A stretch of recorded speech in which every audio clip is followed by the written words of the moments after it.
do livro, esse segundo módulo aí especificamente. E ele começa, né, para a gente falar diretamente sobre a agricultura no Brasil. Vamos falar um pouquinho sobre a agricultura no Brasil. Hoje a aula é para a gente fazer essa parte mais introdutória, né, do processo da agricultura no Brasil, certo? Então vamos lá falar um pouquinho sobre essa agricultura no Brasil. Vamos lá, galera? Agricultura no Brasil. A ideia aqui inicial é a gente falar exatamente, né, do contexto histórico agrícola brasileiro. Já comentei isso aqui em aulas anteriores para vocês, mas sempre é bom relembrar, né? A agricultura no Brasil ela é super importante, porque desde o período da formação colonial brasileira, né, a gente tem esse processo da agricultura como base específica, né, dentro desse contexto. A base econômica brasileira, basicamente, olha, né, para ser redundante, né, basicamente foi voltado para esse processo da agricultura. Então é de extrema importância a gente falar, né, desse contexto aí da agricultura, né, brasileira como base econômica. Lembrando que a agricultura está no setor primário, né? Está no setor primário. Isso tem muito a ver com a gente perceber que, né, esses setores econômicos que formam o PIB brasileiro, né? Não é à toa que a agricultura, né, tem essa base muito importante, principalmente pela história hoje, né, do agronegócio, né, mas historicamente ele teve também toda essa formação voltada para esse setor primário, né? E a gente vai hoje começar exatamente desde o comecinho a base de formação da agricultura brasileira até a gente chegar nos períodos atuais, né? Vamos lá para a gente começar? Vamos embora! A agricultura brasileira, né, a gente vai falar do contexto histórico, né? Vou falar aqui um pouquinho sobre o contexto, né, histórico, onde eu tenho exatamente o que, né, pessoal? Vamos relembrar. Primeiro a questão do período colonial. A gente tem aqui, ó, o período colonial. E esse período colonial está exatamente caracterizado pelo quê? Vocês lembram, né? Já falei para vocês. O período colonial está faltado pelo que a gente chama do ciclo. Opa! Então pode esquecer isso aqui, ó, o ciclo do açúcar, né? Que esse ciclo do açúcar deixa de ser só uma base econômica, né? A gente está falando agora especificamente de uma base, né, social e política, né? Vocês devem lembrar que a categoria do ciclo do açúcar faz com que os grandes senhores de engenho, né, tinham essa caracterização de se tornarem também políticos, fazer toda a estrutura, né, social da época, né? Quem já leu lá os famosos livros de Gilberto Freire, né, como Casa Grande Senzala, vocês devem lembrar que é para vocês exatamente entender como se dava todo esse processo social no ciclo do açúcar, né? Que tinha como base a agricultura, né? Opa, a base aqui, a agricultura de plantation, né, pessoal? Eu tinha a agricultura de plantation, que tinha como base o quê? Opa, aquele famoso três, né? As quatro, né, formações aqui que a gente precisa relembrar. Tinha as quatro formações, que eram quais? A questão do trabalho escravo,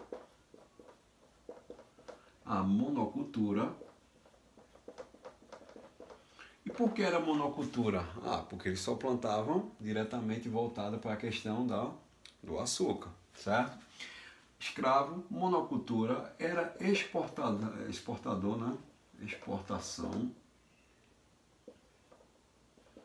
Era voltado para a exportação, significa que os trabalhadores produziam, mas não consumiam o açúcar. E por último eu tenho a questão latifúndios, né? Os latifundiários, que significa, né, que essa categoria aqui, né, do trabalho escravo, a monocultura, a exportação e os latifúndios, isso explica o ciclo do açúcar não só na questão agrícola, né, do plantation, fiquem bem atentos. Eu estou falando aqui já de um contexto social, político e econômico, né, específico da categoria da formação do período colonial da formação brasileira, certo, pessoal? tem essa formação aqui específica que é de extrema importância para vocês entenderem. Dentro dessa ideia, vocês devem lembrar, né? Vou falar um pouquinho sobre as partes geográficas, né, da ideia. Ó, o plantation ele deu bem aqui no Brasil, né? Principalmente na região Nordeste, né? Estava localizado ali na região Nordeste. Vou colocar aqui para vocês. Na região Nordeste, certo? Opa, na região Nordeste aqui. E tinha como base essa região Nordeste, né, pessoal, a questão do solo, né? Relacionado ao solo, né? Ele tinha uma relação com o solo brasileiro aí de grande importância. Por quê? O solo da região era bem propício para você fazer esse processo da plantação do açúcar, que era o famoso solo massapê, né? O famoso solo massapê de origem, né, dos calcários, que exatamente passa pelo processo de erosão e vão dar origem, né, à caracterização desse tipo de solo. Portanto, vocês perceberem isso, né, para vocês caracterizarem essas ideias. Fechou? Então, ó, dentro dessa ideia aqui do solo massapê, da região, né, relacionado com a região Nordeste, eu não posso esquecer também do processo, né,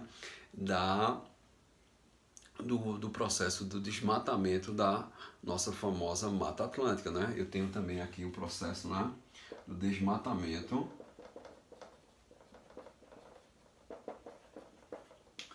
da Mata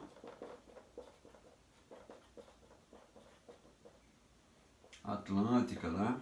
Desmatamento da Mata Atlântica aí tem como caracterização principal todo esse processo aqui que a gente está discutindo. São ideias para vocês pensarem, refletirem, né? Para vocês entenderem, né, todo esse contexto dessa formação dessa região Nordeste. Beleza. Além disso aí, além dessas ideias, não se esqueçam que o ciclo do açúcar, muita gente acha que era só no Nordeste. Cuidado. Na região Sudeste, em São Paulo, já tínhamos também o processo de plantação de cana-de-açúcar, né, pessoal? Vocês devem lembrar, né, historicamente, vamos relembrar aqui um pouquinho, né, o processo de colonização brasileira se inicia no Nordeste por conta daquela famosa divisão das capitanias hereditárias, né, as 13 capitanias, mas duas deram certo, que foi exatamente o quê? Pernambuco e São Vicente. E se vocês lembrarem, historicamente, né, São Vicente está na região hoje que fica São Paulo, né? E lá eu tinha um donatário também, que era Martim Afonso de Souza, né? O famoso Martim Afonso de Souza, que veio aqui para o Brasil em outras expedições, né? Antes do início do processo das capitanias hereditárias, lá em 1532, né? E tal. Ele já tinha vindo aqui, conhecia o processo e implementou também açúcar lá no Sudeste, né? E por isso que a capitania também deu certo. Aqui em Pernambuco eu tinha exatamente, né, o famoso Duarte Coelho, né? E o Duarte Coelho também investiu nesse processo, né, do ciclo do açúcar e dessa caracterização colonial, né, dessa implementação desse açúcar, né, aqui no Brasil. Certo? Não posso deixar ainda de falar, né, que teve aqui o processo, por conta desse ciclo do açúcar, a invasão holandesa, né, aqui em Pernambuco. E vocês se lembram que os holandeses eram que faziam o processo de refinamento do açúcar, vendia depois de novo para a Europa. Quem fazia essa base comercial eram esses holandeses. E eles entraram no negócio, gostaram tanto que vieram aqui para o Brasil, né, exatamente já se apossar desse açúcar, né, e tal. Isso aí são partes históricas, né, para vocês perceberem, né, como o contexto colonial tem muito a ver com esse processo da agricultura, como a agricultura, o setor primário aí de produção, ele vai dar toda essa caracterização do período colonial brasileiro, certo? Fechou essa primeira ideia, né? Então aqui começa a agricultura brasileira, né? A agricultura brasileira começa dessa forma. Não se esqueçam uma ideia importante. Isso aqui era a base econômica do Brasil, se chama de plantation dessa agricultura, né, voltada para o mercado externo, né, e tal. Mas em outros lugares também a gente tinha outras plantações também, nesse período colonial. Inclusive, né, a plantação principalmente de mandioca, isso aqui é importante. Vocês devem lembrar, né, que os senhores aqui, eles davam, né, para os seus escravos também a questão da alimentação era base de mandioca. né, que era a alimentação também indígena e tal. Isso fazia com que você teria que ter também uma plantação, olha, interessante, né? Você teria também uma plantação de mandioca para representar exatamente esse processo de alimentação para os escravos, que inclusive você era medido o seu poderio, né, também pela sua plantação de mandioca, né? Interessante para vocês perceberem aí, né, como uma coisa está relacionada a outra, certo? Então aqui a gente tem nessa base. Sem esquecer, né, pessoal, que o período colonial que eu estou falando para vocês, isso aqui está voltado entre o século XVI, né, até meados do século XVIII, né? Século XVIII aqui, ó. A gente, entre o século XVI e o século XVIII, a gente tem essa caracterização desse ciclo do açúcar. Beleza. Fechando aqui essa ideia, né, desse período aqui específico, aí a gente vai dar uma avançada aí nesse período, né? Eu saio desse século XVIII, né, e chego no século XIX. Lembrando que no século XIX acontecem algumas coisas importantes, né? A gente nesse período colonial. Primeiro, acontece o processo da independência do Brasil em 1822, foi mal. Em 1822, a gente tem a independência do Brasil, o famoso 7 de setembro, isso aqui é importante para vocês lembrarem, né? E também vai ter, dentro desse período do século XIX, altas renovações e modernização do Brasil, principalmente com o quê? Com a chegada da República lá em 1889. Antes disso, eu tive também a abolição da escravatura, né, pessoal? Dos escravos, eu tive esse processo aí. E por que isso tudo começou? Vocês devem lembrar, já comentei em outras aulas, né?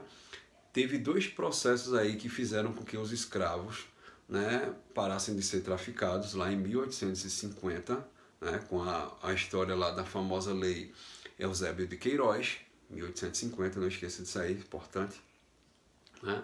Eu tive o fim do tráfico negreiro. Depois eu voltei exatamente, né, à Lei Áurea, que vai libertar totalmente os escravos em 1888, né? E também teve a história do processo de se modernizar o Brasil. Aí você vai dizer que o Brasil já começou a modernização por conta de quê? Né? Vocês devem lembrar que no mundo estavam acontecendo as famosas revoluções industriais, né? A Revolução Industrial estava em vento e popa, já estávamos chegando nessa segunda Revolução Industrial e precisava de mercado consumidor, né? A relação aí brasileira desse mercado consumidor, que o Brasil, se tiver escravo, o que é que vai acontecer? O escravo ele não vai comprar, né, a mercadoria, porque ele não ganha salário, né? E eu precisava exatamente dessas pessoas que ganhassem um salário. Então, quando chega no século XIX, a agricultura também vai mudar.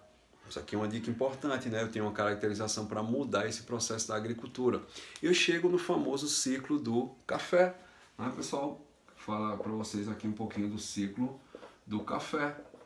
Dentro dessa ideia do ciclo do café do século XIX, eu ainda continuo dentro desse sistema de plantation, né? É um sistema de plantation sim também, né, pessoal? É um sistema de plantation sim, só que agora muda de figura o quê? O trabalho, né? O trabalho deixa de ser, né, escravo e se torna assalariado. E está relacionado principalmente o que? A chegada dos imigrantes, né? Os imigrantes. Os imigrantes chegam aqui no Brasil exatamente com aquela perspectiva que vai ter o crescimento, né? Eles vão evoluir, vão ganhar dinheiro, vão enriquecer aqui no Brasil, principalmente trabalhando na lavoura do café, né? Vai ter altos incentivos do governo para vir os imigrantes. Tem a questão, viu, pessoal? Não esqueçam do processo do branqueamento, né? Foi discutido também um pouquinho sobre isso, quando a gente fala sobre formação da população brasileira. E o governo, né, achava interessante você deixar o povo mais branquinho, né? Que interessante o processo de branqueamento, né, brasileiro, que tem a ver com a história da democracia racial, que depois um pouquinho, né, Gilberto Freire vai falar também para a gente um pouquinho sobre essas categorias, né? Mas os imigrantes vêm para cá para trabalhar no café, mas também com esse cunho social, né, de processo de branqueamento da nossa população. Isso aqui é importante vocês lembrarem também, pessoal. extrema importância. Então, ó, trabalho assalariado dos imigrantes que estavam chegando aqui, mas continuava ainda com o processo da monocultura, ainda participa desse processo da monocultura, lógico, era a plantação de café, né? Eu tenho também a questão para exportação, né? Eu tenho essa caracterização da exportação e tenho também, né, ainda a continuação, lógico, dos latifúndios, né? Galera, não se esqueçam, depois a gente vai ter uma aula específica, né, de como se deu essa formação dos latifúndios e depois o que gerou, né, a história aí específica da, né, que a gente chama especificamente da formação da ideia de reforma agrária, porque desde a história da divisão, né, das capitanias hereditárias, a doação das Seis Marias, isso gerou toda essa formação, né, dos latifúndios. E depois vai ter-se uma ideia, né, de uma tentativa de tentar derrubar essa história dos latifúndios, né? Até hoje a gente sabe que tem altas discussões, movimentos sociais no Brasil do campo, né? Desde a ideia das ligas, né, camponesas que surgiram aqui no Brasil, são movimentos sociais importantes. Depois a gente vai ter uma aulinha só sobre isso, que gerou exatamente esse processo, né, dessa tentativa de finalizar com essa história do latifúndio, que a gente sabe que não deu certo, né, pessoal? Porque até hoje nós temos ainda essa categoria, né, dos grandes latifúndios, grandes concentrações de terra na mão de poucas pessoas. Observe como a agricultura no Brasil, né, pessoal, além de trazer esse cunho geográfico, como a gente está falando aqui, essa formação geográfica específica, também se fala muito sobre as questões sociais e políticas, né, da nossa formação como cidadãos brasileiros, certo? Isso aqui é importante. Então, ó, observem aí que uma coisa está ligadinha à outra, certo? Então, só para a gente fechar aqui nossas ideias, o ciclo do café teve essas caracterizações também. Só que vocês devem lembrar que o ciclo do café ele começa lá no século XIX e vai se expandir até o século XX, o início do século XX. Vocês vão lembrar que até no período da Era Vargas, né, quando a gente está falando já de lá de 1930 a 1945, Vargas já fazia um processo de incentivo, né, ainda para os agricultores do café. E por que isso acontecia, pessoal? Porque no final do século XIX, os cafeicultores ele tinham meio que um acordo, né, com o governo ainda, né, naquela época. E qual era esse acordo? Era um acordo voltado para a questão do seguinte, ó, que eles tinham uma grande produção, ganhavam bastante dinheiro, fazer um processo de investimento em bancos, fazer um processo de investimento em infraestrutura. Isso era o que gerava, olha, isso era o que gerava a economia brasileira, baseada na produção do café, lógico, mas junto a esse processo, né, também a questão do investimento também no início do que a gente chama da industrialização brasileira. Observe que o ciclo do café ele está bem ligado ao processo, né, do início da industrialização brasileira. São coisas que uma está ligada à outra. Ficou a dica? Isso é importante para vocês perceberem, né, essas ideias. Beleza. Ciclo do café, século XIX. A gente sai desse período aí, né, que a gente chama período colonial brasileiro, a gente já discutiu algumas coisinhas, e entra no que a gente chama no período republicano, né, no período que a gente fala da formação, né, da democracia brasileira. Será que é democrático mesmo? Vamos lá para a gente perceber. Ó, além desse contexto histórico aqui colonial, aí a gente chega no século XX, né? Como eu falei para vocês, o início do século XX ainda está muito voltado para essa história do café e tal, né? Está muito caracterizado. Quando a gente chega no período da ditadura militar, a agricultura já vai ser um pouco mais esquecida, digamos assim, né? Ainda tem a história dos latifúndios, reforma agrária está rolando e tal, mas o que a gente percebe, né, é exatamente, né, um movimento mais para um processo de modernização, desde JK, né, modernização brasileira, a questão da industrialização brasileira, crescimento industrial, interiorização do Brasil, tudo isso vai evoluindo. Beleza. Mas a gente vai chegar ao que a gente chama, né, aqui eu gosto de falar um pouquinho do período de 1970, né, Em 1970 vai mudar um pouquinho a história da agricultura no Brasil. Por que vai mudar essa história da agricultura no Brasil?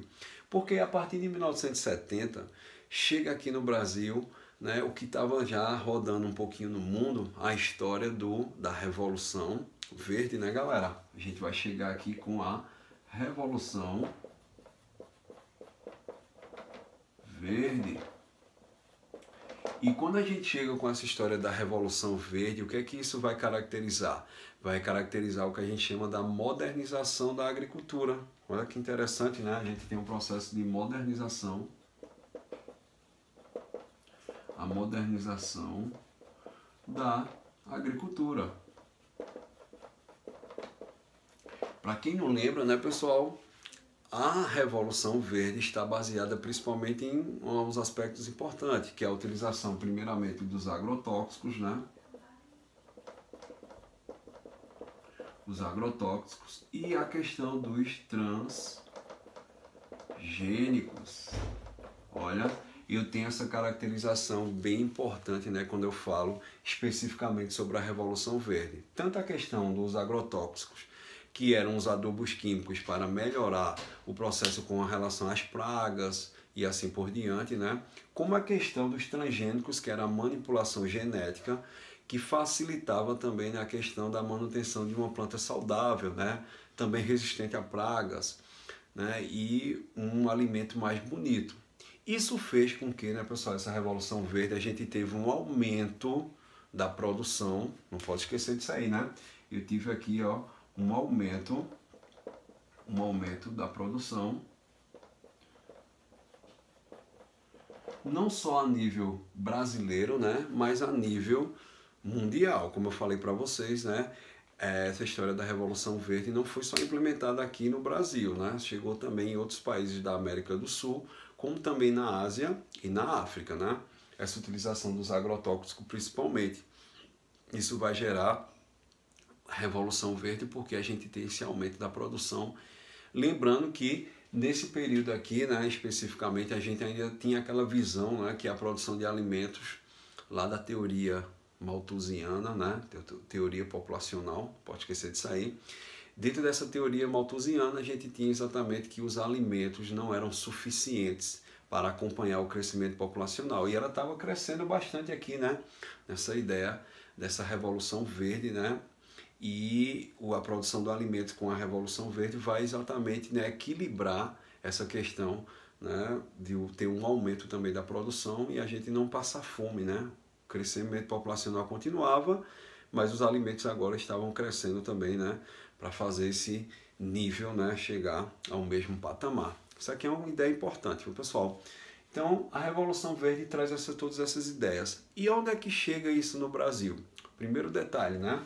Sobre a questão da interiorização brasileira.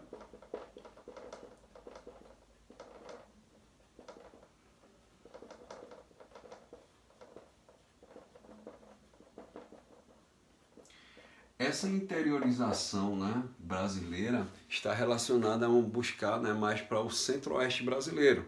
E lá no centro-oeste, né, no centro-oeste, vamos ter exatamente a ideia, olha, dentro do centro-oeste vai ter a ideia da formação, olha que coisa interessante, né, pessoal, da produção de soja, né? Vocês vão lembrar aqui da produção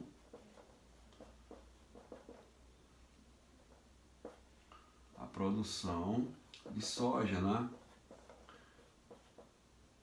Mas você vai dizer, mas professor, o solo lá do centro-oeste, ele não tinha um probleminha? Tinha, né? Vocês devem lembrar que o solo do centro-oeste brasileiro, ele era ácido, né? Ele tinha um problema aqui, ó, vou colocar aqui como uma observação, ele tinha um problema, né? Ó, solo ácido, né? No centro-oeste.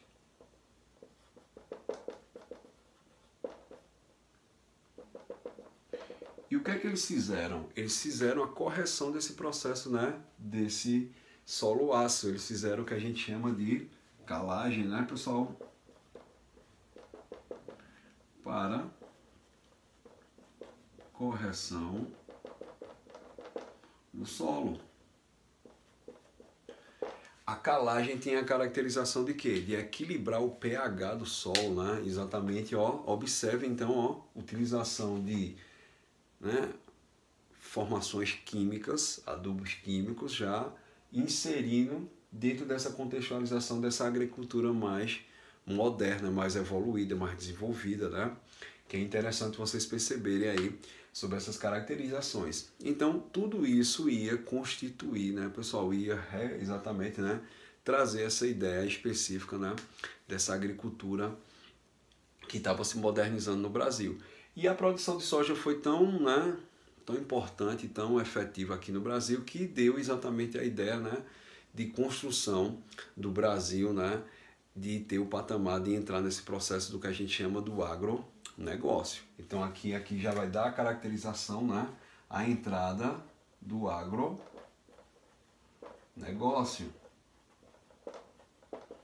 Principalmente com a história, né, da manipulação genética aqui, ó, os transgênicos aqui estavam bem caracterizados nessa ideia do agronegócio, é tanto que até hoje, eles estão característicos, até hoje a gente tem essa formação específica, né, do agronegócio. É extremamente importante, não se esqueçam, né, dessas caracterizações quando a gente fala sobre a agricultura brasileira. Tudo isso aí está inserido dentro dessa ideia. Beleza, mas será que foi só o centro-oeste brasileiro que teve essas caracterizações? Vou dizendo para vocês que não, né, pessoal? Olha, essa modernização daqui da agricultura, essa história dos transgênicos, vamos lá, para a gente lembrar, vai nos dar também a ideia, né? Eu tenho que lembrar também, né, pessoal, mais ou menos aí já no meados, ó, falar aqui, vamos dar um pouquinho a data, meados dos anos 80, né? Em 1980, mais ou menos aí, a gente chega a essa Revolução Verde exatamente na região também do Nordeste, né? Olha, a gente chega no que a gente chama, né, do Vale do São Francisco, né? E como chega essa Revolução Verde dentro do Vale do São Francisco? Ah, bem fácil, né? A gente vai lembrar aqui de algumas características boas, como por exemplo, né, a utilização, vocês devem lembrar bastante aí, né, pessoal? A utilização dos transgênicos na produção de frutas, né? Eu tenho aqui, ó, a gente tem os transgênicos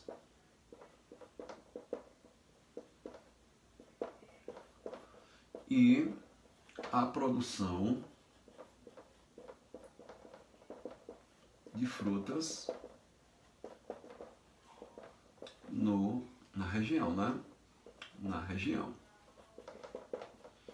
Tanto que vocês devem lembrar, né, pessoal, que hoje, até hoje, né, o Vale do São Francisco, ele tem essa característica de ser um dos maiores produtores, né, de frutas do Brasil e do mundo, né? Principalmente voltada para o processo de exportação, produção de vinhos, né, bem característico da região, como outras coisas importantes, como a nossa famosa uva sem caroço, né? Que vocês devem, né, gostar aí também. São coisas que a gente utiliza, né, que veio exatamente dessa caracterização dessa Revolução Verde. Muito cuidado quando a gente fala sobre o transgênico, né, pessoal? Quando a gente fala aqui sobre esse famoso transgênico, né, hoje em dia a maioria dos alimentos vem com essa logomarcazinha, essa marcazinha para mostrar que é transgênico. Porque é o seguinte, a gente está nesse processo de consumo aí efetivo do transgênico constantemente e tal, mas não se sabe até que ponto a gente pode ter exatamente, né, essa caracterização, até que ponto a gente pode ter modificações também genéticas no nosso corpo relacionadas à questão do transgênico. Então fica a dica aí, né? Alimento transgênico pode ser que não seja tão saudável como a gente imagine que seja, certo? Mas como diz a história, o processo de produção não pode parar e cada vez mais as pessoas estão produzindo aí, né, dentro dessa caracterização, e cada vez mais a gente vai crescendo nessas ideias. Isso aqui são coisas importantes que vocês devem levar em consideração quando a gente fala, né, sobre produção agrícola.